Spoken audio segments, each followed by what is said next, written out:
time for Judd's Hockey Show. Zolgad Declan Goff Wild against the Jets tonight. In Winnipeg, a 2-0 loss. And we are going to try and give an effort that exceeds that of the visiting team tonight, Declan Goff, which I think will not be too hard as the Wild falls to the Jets. What would you like to talk about first? Because there's a few things, including the Marcus Foligno's second fight with Adam Lowry, that I think might get him suspended for Saturday's game against the Carolina Hurricanes at the X. Yeah, let's start with that. All right, let's just start with that. I don't know what. I get that those two had fought in the first period. I get that there was still some ill will. I think Foligno didn't like a first period hit that Lowry put on him.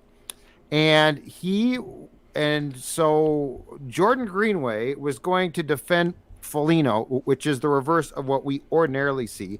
And like Foligno came back and tried to jump Lowry and get Greenway out of the way to fight him. And so two simultaneous brawls broke out, one between Foligno and Lowry, the first one, and the second one between Greenway and Dillon. And so they fought again in the third period, and I'm guessing that Foligno was still mad about that.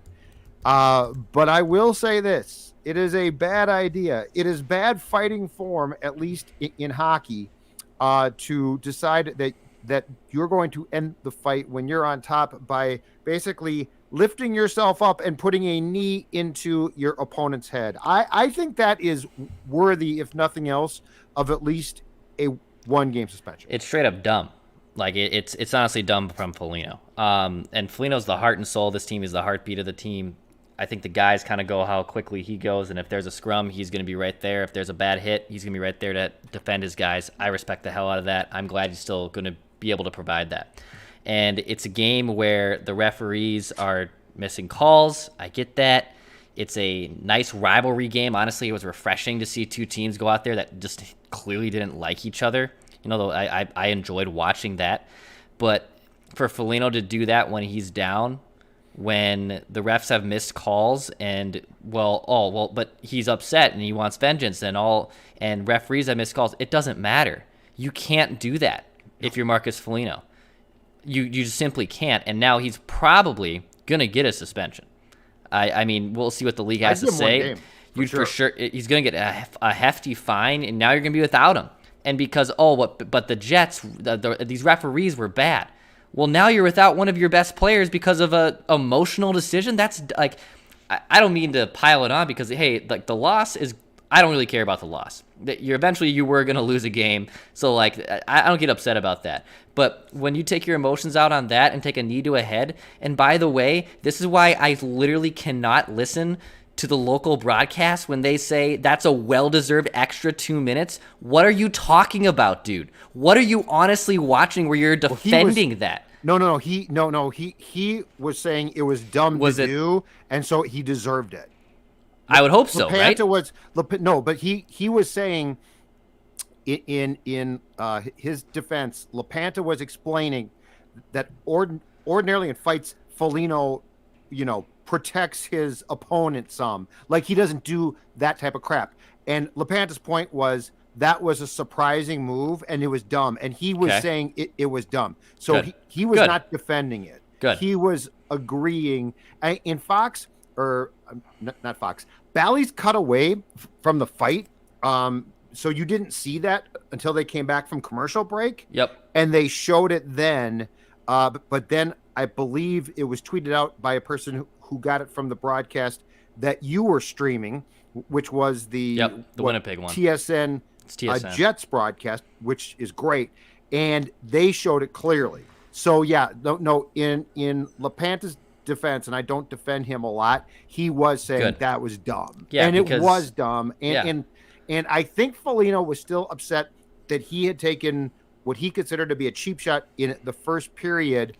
But that being said, you can't do that. Like, that's just you can't do that. Good. I'm glad then that's what happened. And apologies on my end if I assumed that. But and Winnipeg's broadcast was saying, basically emphasizing that you just look, it's a rivalry game and tensions are high, but that's Bush League. That's a bad decision to do if you're Marcus Foligno. And what I enjoyed about the broadcast was throughout the intermission they're talking about, man, remember a few years ago the Wild were a cute team and they're a fun team, but now they're a legitimate cup contender and they're taken seriously because of what Bill Guerin's been able to come in and do and change the culture and change that room. And they were saying the Jets have kind of hit that stale point this year, right?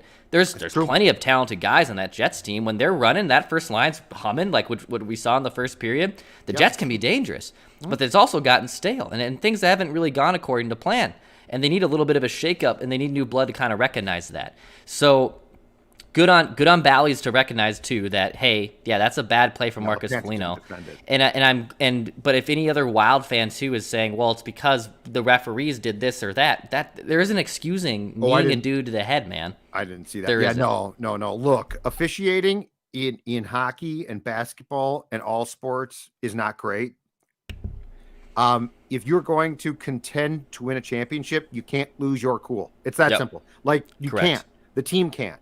And if you are upset about a hit in the first period, fighting is a way to take care of that, but you can't get up from basically being separated and do what Marcus did. So, but here's the weird thing. So here's what I don't get about this entire game. And I don't know if you're going to agree with this point or not, but what I don't get is there were times in that game, like the fights in the first period, like that dust up in the third. There were times in that game where there was definitely a rivalry, high intensity feeling. Overall, I thought it was a lackadaisical game, though. I thought that the Wild looked like, and look, I know they've been off a long time. I mean, I know the schedule stinks. Okay. It stinks for everyone. But it was weird. I couldn't reconcile the fact that you had these moments of fighting and like really intense play. I'm all for that, right? Like it had a playoff type at those times feel to it. But the majority of that game from the Wild perspective was I don't know. It was like the Wild could never find its stride. It was like, and now I don't know after what 3 or 4 more days off, they're going to come back Saturday and play a good Canes team. I don't know if they're going to get back and find it then, but like it was a very odd game because it didn't have an overall feel that I can put my finger on, because you did have that hard checking fighting aspect at times, but like the second period to me was boring. A yawner. Yeah, it was boring. The Wild had some chances, but for lack of a better term, it was a yawner. Yeah, I mean, even in the first period, I thought it was entertaining. Kaapo Kahonken was on his game. The Jets were flying up and down the ice, and I was like, oh, wow, and this was a big moment for Kaapo. I mean, Scheifele gets a kind of an awkward goal on the power play, but you kind of just thought, all right, well, that'll happen, but also good for Kaapo. I thought there was moments in that first period where it could have been a lopsided Jets affair, and he made some very keen saves. And in fact, I think my biggest takeaway is, again, that Kaapo Kahonken has proven that he's legitimate. He's a legitimate goaltender. Can he carry you for 4 rounds and get you to a Stanley Cup? We'll wait and see on that. But he has earned playing time, and he's earned trust. I think that performance tonight, there's nothing wrong with how Kaapo Kahonken played tonight. The Jets did a phenomenal job defensively of slowing the Wild. I mean, I don't really like to. I sometimes don't like to put on my hockey brain and say, man, did you watch the neutral zone tonight? But it took a novice to realize the Jets slowed everything down in the neutral zone. And then when the Wild were in the offensive zone, turnovers, just not getting pucks through, trying to do too much. I mean, the Wild kind of beat themselves in that way, too, in their offensive zone tonight. And, hey, you're going to lose a game, so it's not the loss isn't like a crippling loss or a bad one by any means, because eventually this high was going to come down. They haven't lost a game in damn near 6 weeks. But I thought the biggest takeaway to me was the dumb decision by Foligno to knee the guy, but also Kaapo Kahonken having a worthwhile performance to still earn the trust from this coaching staff. Yes, and he needs to continue to play. Like this is how you're going to keep him in a cycle where I think he can be as effective as possible, which does not mean that Cam Talbot shouldn't play, but they both have to play. I think to your point about the neutral zone, so this is going to go to an interesting place because that game certainly was not. But I think to what you're saying, Declan, about the neutral zone, there are certain teams that the Wild could play in the first round that will play that game. Yep. They will play that game. And here's the thing. You got to fight through that. Now, I think if you get to like the Avs, it's going to be the Wild that would be smarter to try and slow them down. But I could certainly see a Wild first round opponent playing the game that the Jets did. And it's not fun. It's boring at times, but you got to fight through that. Like, you can't be like, well, we don't got it tonight. 7-game first round, you've got to set a tone. And by that, I mean, you have to impose your will on your opponent, and allowing that opponent to gum up the neutral zone and just say, what can we do? Right. Is not an excuse. And that's what, and this is a talker as the playoffs approach too, Dex. This is going to be very intriguing because we are going to find out really truly, and the playoffs are a different animal completely, what type of coach Dean is in that situation. Because you've got to go into a playoff series ready for everything and prepared to adjust. You've got to have that. And I mean, that's tough. That is really tough. But you, when you're going to play a series against an opponent that is, certain to try and frustrate you, Dex. Yeah. Your coaching staff has to go into that series and a game like tonight with a really good idea of how you're going to break through, because you can't just get done with 2 games and be like, well, this isn't going well. Not to get too far ahead of our skis, but let's just call it what it is. It's very likely that Colorado and Minnesota are probably going to finish 1 and 2 in the Central Division. I don't know if Minnesota will catch Colorado, but with the Wild having games in hand still on Nashville, who has 46 of the Wild's 42, St. Louis having 44 games played, all likelihood, the Wild are probably going to finish in second place in the division. There's still plenty of games to play. But that means if it went Colorado, Minnesota 1 and 2, I think it's honestly likely that the Predators and Blues will be fighting out for 3 and 4. Just things have been distanced so much between the 4th and 5th place team right now. Like, the Blues are in 4th in the division, but they have a 9-point lead on the 5th place Dallas Stars. So, like, pending a miraculous comeback and a miraculous collapse between now and the end of the season, you actually kind of know what 4 teams are going to be in the Central Division for the most part. And you definitely know Minnesota and Colorado are for sure the locks right now. So let's say the Wild are 2, and they have to play a St. Louis team that's 3. Mm-hmm. That is not a gimme. Like, tonight is a blueprint of how the Wild could lose a series if you play that way. I personally think if you were to ask me right now, hey, Dex, you got Wild and Blues in a best-of-7 series in the first round. Do you think the Wild win? I would say yes. I do think the Wild will win. This game doesn't scare me and say, oh no, I'm completely out. I'm not going to be a shock jock in that regard. However, this is a blueprint that other teams can use. Here's how we can beat the Wild. Can we slow them down? Because when it was Vegas and Minnesota this last year, it was basically, can we slow Kirill Kaprizov down? And then we, as being Vegas, we have enough depth. We're going to beat them. We have the goaltending. We'll win that series. Right. Now, hey, credit to the Wild. They forced it to 7 games. They made it interesting before bowing out in that 7th game. But if you play a St. Louis team who's big and physical, kind of remind you of the Jets, right? They're a better Winnipeg Jets. ROR. They have talent up top, and they have size up and down their lineup. Yep. This is, I wouldn't be concerned because I'm not concerned, but this is how you can lose a series if you play like this, because basically Winnipeg gave a blueprint of how you can beat Minnesota. Yeah, and I think the thing is, and this was not the case tonight, but it is going to need to be in a playoff series. You absolutely cannot, and it will be a problem. And the Wild will be ripped, and they should be in the playoffs, Dex, if both of those first 2 lines are shut down. This is where the emergence of Boldy with Fiala becomes so important because, last spring, the Golden Knights did what? They shut Kaprizov down. And it was like, oh my God, but if that is the case, Fiala doesn't have a player with him who's good enough to lift him up. And now you're basically in trouble. Now, it went the distance, which was good, but You still lost, and Kirill Kaprizov became far less of a factor against the Golden Knights in that playoff series. So what you can't have happen, and I don't care who you're playing, I don't care if it's the Blues or the Avs, whatever. You can't have both of your top two lines shut down, and this is also where we get into the very interesting and sticky question of, are those top two lines, do they have all of the components possible to win? And that's where we come back to, if you want to advance in these playoffs upcoming with, by the way, a good team, do you have to make a trade for a center to either put with Zuccarello and Kaprizov or Boldy and Fiala? And it might not be like a true number one top line guy, but it has to be closer to that than you might have right now in Hartman, and especially Gaudreau, who's fast.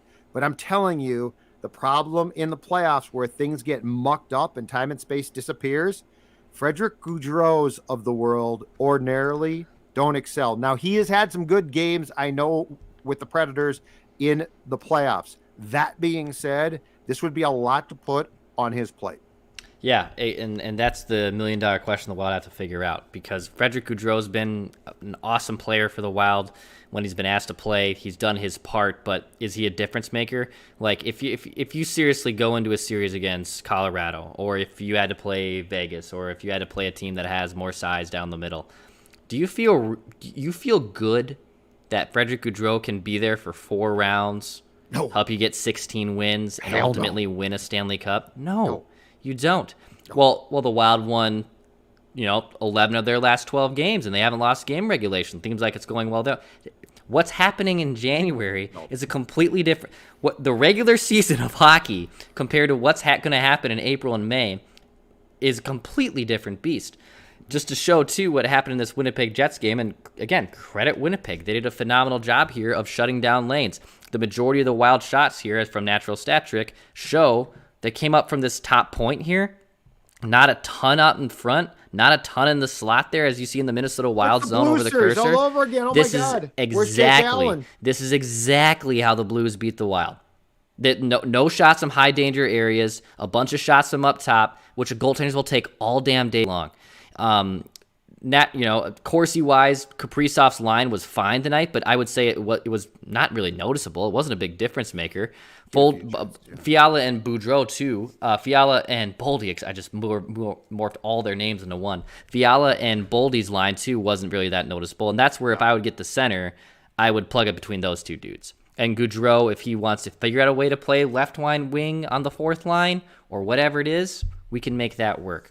But I do think at the end of the day, they'll have to call. It could be Rossi too. Like, don't rule out Marco Rossi, but just by judging how the Wild have treated their prospects, Boldy last year, Rossi this year, I wouldn't count on Marco Rossi being available in the postseason. Let's talk about Rossi for a second, because I think he is probably going to be very good. I mean, hell, he might be a star. I don't know. His point production in the AHL in Des Moines has been fantastic. Yeah. So I think he has a bright future. In having watched him briefly when he was called up, okay, he looked like a guy who is not ready yet to hit his stride in this league. And I don't see a lot of good in saying we're going to call him up for the playoffs and he's going to play on the fourth line, right? Or the third line. He is a top 2 line guy the first day that you decide that he is prepared to be here permanently, Dex. And ultimately, he is hopefully your first line guy. The playoffs would be a hell of a time for a guy of his size and his age to say, okay, we couldn't trade for Hurdle or Giroux, and so we're going to plug you in. I think that ask is too much. So I just don't like the idea. If you think, and I do, that this team can make a run, like I think this is a good team. And I think when they're playing well and they're playing the right way, and especially with what we're seeing in goal, which is going to be absolutely enormous, that this team has the ability to make a run, and that is at least getting to the second round and playing the Avs tough, which is going to be tough, but it's possible. All of that being said, I don't think that 2022 is the time to say, Marco Rossi, we need you now. Right. I don't think it's fair, and I don't think it's a bankable statement. I don't think that you can say, like, Marco Rossi didn't play well in the playoffs in 2022. What happened there? It's just, it strikes me as a premature ask. And look, I'll give them credit. I and you, I believe, both questioned the fact that Boldy didn't play against the Golden Knights last spring. Matthew Boldy, for the most part, has been terrific. Yeah. And they basically slow cooked him, and that's fine. My point being is, I think we have to defer to Bill Guerin and this executive staff as far as their decision with Boldy when we look at Rossi as well now. And so, and look, they might come back Saturday and play a great game. I just thought that tonight had some real components of what a playoff game is going to look like. Yeah. And you bring up a great point. When you see a team get gummed up in the neutral zone as much as they did, that is a really good thing to translate to, okay, what are you going to do the next time that takes place? And being frustrated is not the answer. Correct. Not letting your emotions spill out. And that's how, too, you get beat in the playoffs. Like, people hate Ryan Reeves. People hated Steve Ott. People don't like Bertuzzi. They don't like Matt Cook. Those kind of guys feast on your weak emotions like that. Yep. Like, I know a lot of people despise that kind of goon player. That's why those goon players get employed, dude. That's why they end up having careers. That's what they're made to do. Wild fans hated Ryan Reeves against the Knights. And Ryan Reeves is a cheap, dirty player, but guess what? He stands up for his teammates and he feasts on the weak-mindedness. That's what that gives him strength, man. Ott was worse. And Ott was worse. Like Reeves is a tough guy who can make some questionable plays. Ott was one big skating questionable play. Yeah, he was a pirate. Like this. It's like, what are you doing? Right. But you're right. It works, and it throws works. guys off. And that's the thing is, if you get caught up in that crap, you're done. Yep. Like, you're not going to beat that in the playoffs, because guess what? Ladies and gentlemen, I can tell you right now, when the playoffs start, the whistles are going to be swallowed. Yes. So, like, we can complain all we want and be like, how could you not call that? This is not. But look, it's a combination of skill and grit and the ability to agitate. And that's my point is, if you play the Avs, the first game, I have Foligno and Greenway bumping Kemper. Not something dirty, but I mean, I am getting in Darcy Kemper's head, because I know that if I get there, he's going to fall apart. Yep. So, like a cheap suit, which is great, but that's the type of stuff that you have to do. Speaking of getting your heads, but in positive ways, Judd, tell our audience what Livy has been able to do for you over these last 8 to 10 weeks. Yeah, guess what, folks? 30-plus pounds. And as Dexter said, that comes because of my friends at Livia Weight Control Centers. I have had success in this program. I want you to as well. If you're trying by springtime, if you're saying right now, Judge, you've taken off pounds, how can I do it so I can fit into my clothes for spring and feel good? I want you to join me. It's called the I Did It 8-Week Challenge, where you get your first 8 weeks for free. Just as a reference point, in the first 8 weeks, I dropped 26 pounds. So we're talking about dropping 26 pounds for free and then more. So 855 go LIVEA or LIVEA Livia.com. And the best part, you can do it if you're in the metro, the outstate, or outside the state. If you are a Wild fan right now in Colorado, let's say that you are among Avs fans and you're saying, I'd like to drop some weight in Judd's programs. It sounds good, but it's not here. It is. Do a consultation on Zoom, get the food, do consultations every week. Livia.com will change your life, and it doesn't matter where you live. Love it. Good for you, man. Thank you. Thank you very much. So yeah, I am not panicked, to be clear. Okay. It's one game. It's a game against the Jets. It's first game back.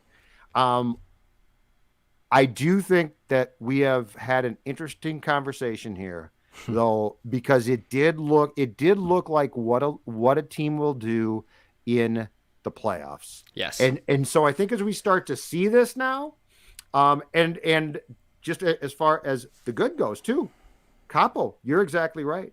Your goaltending right now, Dex, Kaapo looks good, man. is looking really good. Yeah. It's looking really good. And if you can go into the playoffs really confident in Talbot and Kaapo, or just one of them, but you're confident, that's enormous. That is, but you've got to consider those top two lines.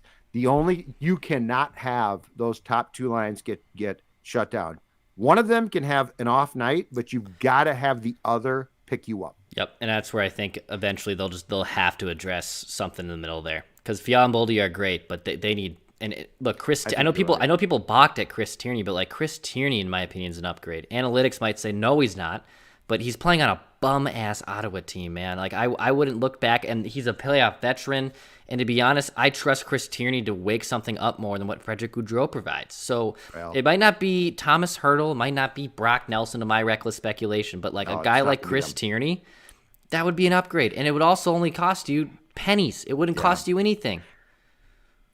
The question is this, and this would be tough because you would have to part with some good prospects. But keep in mind, from the rankings that you pointed out today came out, the Wild is number 3 according to the Athletic, correct? Yep. Number 3, and I believe they go 10 prospects deep. So this is not like a top 5; it's 10. Claude Giroux, who Caleb Smith just said right there, give me Claude. Claude Giroux really intrigues me if you're willing to pay the price, and here's why. He's a captain, so I think he'd fit into your room perfectly. Like, I don't have a lot of fear there because this team does have chemistry, and that's important. Like, you can't just say, we're going to get some guy, he's going to be really good, and oh, by the way, he's not well-liked or he's not liked.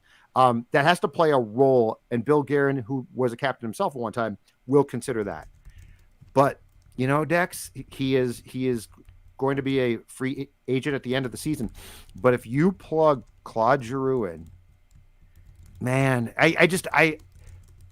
I'm bordering on, I don't want this team to mortgage its future, and I don't think Bill Guerin would. I don't think so. I don't think he's going to get had. But that being said, to your long-standing point, and it's a good point, there are times where opportunity knocked right now, and this is a time. Like you are. Yeah. This is. I don't think you're going to have every year feel this special. Like, this team is good. It's gelled. There's a lot to like here, and if you plug the right piece in, I am not going to say that you have no chance to get past the Avs. And if you can get past the Avs, Dex, you got a real chance. So I sort of go to Team Declan here. This doesn't feel like, well, take your shot, and if it fails, that's fine. This feels like a weird year in a good way, where you probably should really consider long and hard what would give you a chance. For all my Breaking Bad fans who are watching or listening to this show right now, we are the one who knocks. Okay, the Wild are the one who knocks. We are the danger. Let yourself be the damn danger here, okay? And if you have a prospect pool and you have draft picks and things are working, Don't die at the end. I won't die at the. Well, I'll give my life for the betterment of someone else. Yeah. Great song. Great song. Finger, fantastic. And song. One of the best series finales of all time. I could talk about that show and series for the next 30 minutes, which I won't do. But if you have a prospect pool that's this deep, this is the luxury. This is the luxury you have. I'm not asking to go give up on Boldy or Rossi or even Jesper Wallstedt, even though I've suggested it. You don't have to do that. You wouldn't have to do that. You don't have to do that. I'm saying that second pool. Yes. The second pool and a draft pick or two, like something like that, you start there. Mm-hmm. But I mean, they go so deep now. I am not. The problem was Chuck would give away draft picks like candy. Yep. And then he had no farm system. Correct. It started with Fenton, and now with Guerin, they've built up a system that's really impressive. So, like, this is why you do that. To quote Phil, this is what the Twins would never do. Yeah. Like, we are now have this deep talent pool, and the top 3 to 5 are going to be great. But are we really going to hold on to 5 or 6, the 5th or 6th ranked prospect? No. Or are we going to make an impact move that gives you a chance to win? And again, I think if you do this right, you've got a chance. I might be crazy, but I really think that you've got a chance against the Avs. And if you can knock off the Avs, you got a chance to win the cup. Yeah, exactly. So go do it. Just Go do throwing it, it Bill. out there. Friend of the Throwing show. it out there. Throwing it. Go make See, it happen. we started with a loss and we end with talk of a cup. I am so positive when it comes to this team. All right, tell folks where they can consume more Score North content, and then I'm going to go to bed. All right, hit that subscribe button right here on this YouTube channel for daily Minnesota sports entertainment. It's Judd Zolgad. I'm Declan Goff. If you want more Minnesota Wild entertainment, hit the subscribe button. We're also on Apple, Spotify. The Score North app is a central hub for everything we do. Write that down. Predictions tomorrow on Mackie and Judd, and also on Purple Daily, our secondary YouTube channel. Plenty of speculation and talks of what's next for the Minnesota Vikings. Hit the subscribe button there as well. We usually play This Is About Winning, but for the first time in 7 weeks, the Wild have not won a game, so I will not be playing that from our friend of the show, Bill Guerin. But as we do say, pass, shoot, score.